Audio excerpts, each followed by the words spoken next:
Resmi lapor ALC, kecemerlangan modern timnas Indonesia diapresiasi media Amerika. Erick Thohir kirim sinyal ke Sintayong agenda timnas Indonesia usai lawan Iran. Simak informasi selengkapnya berikut ini.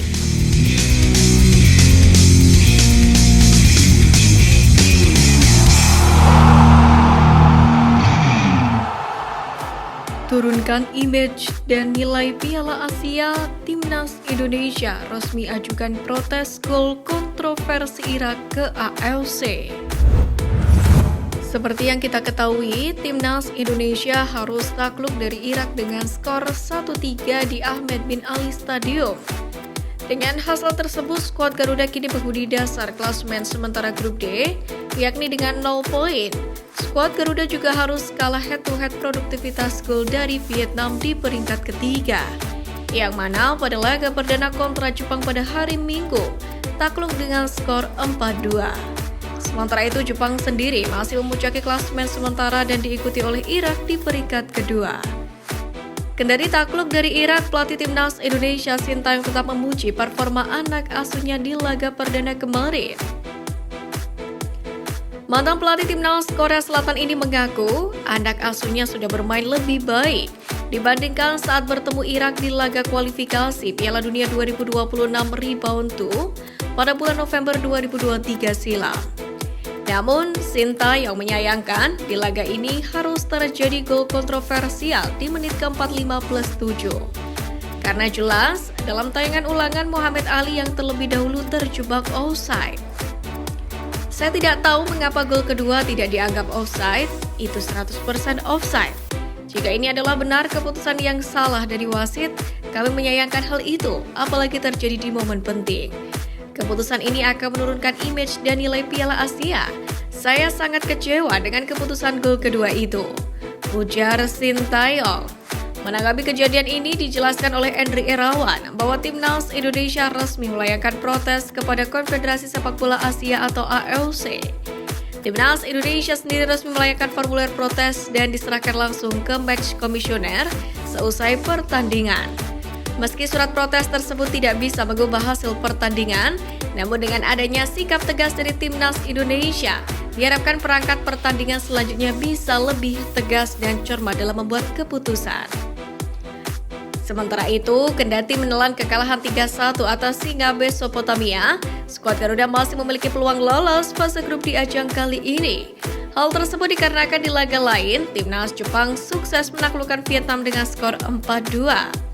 Dalam hal ini, skuad Garuda harus mampu menaklukkan Vietnam di laga kedua yang digelar pada 19 Januari 2024 besok, apabila ingin menjaga asa lolos ke babak 16 besar.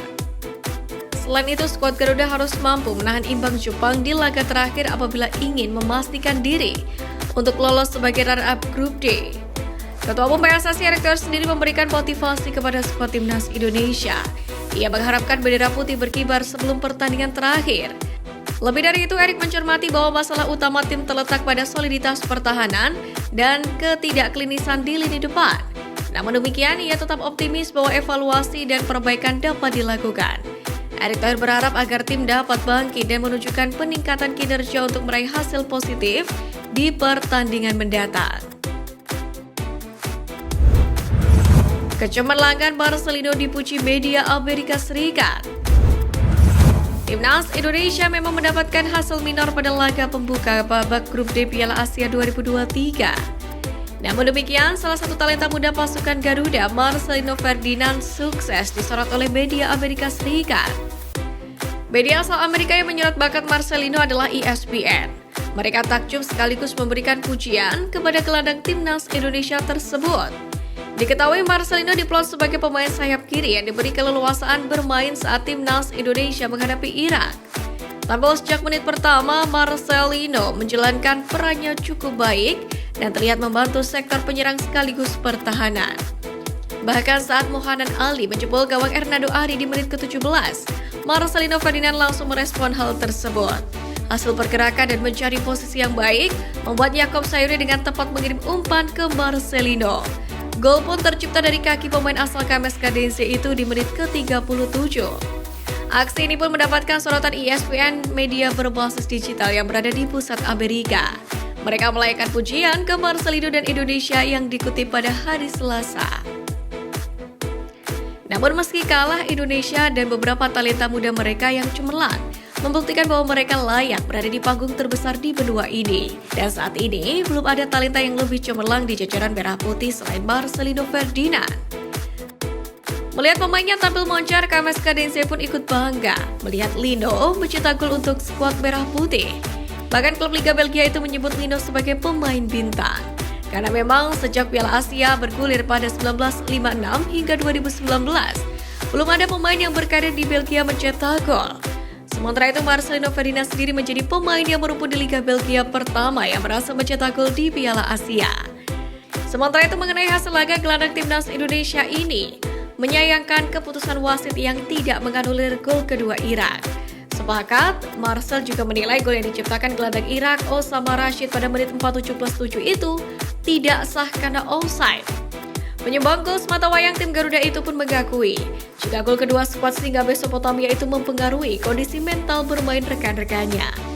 Kendati demikian, ia terus memberikan semangat kepada pemain dan timnas Indonesia.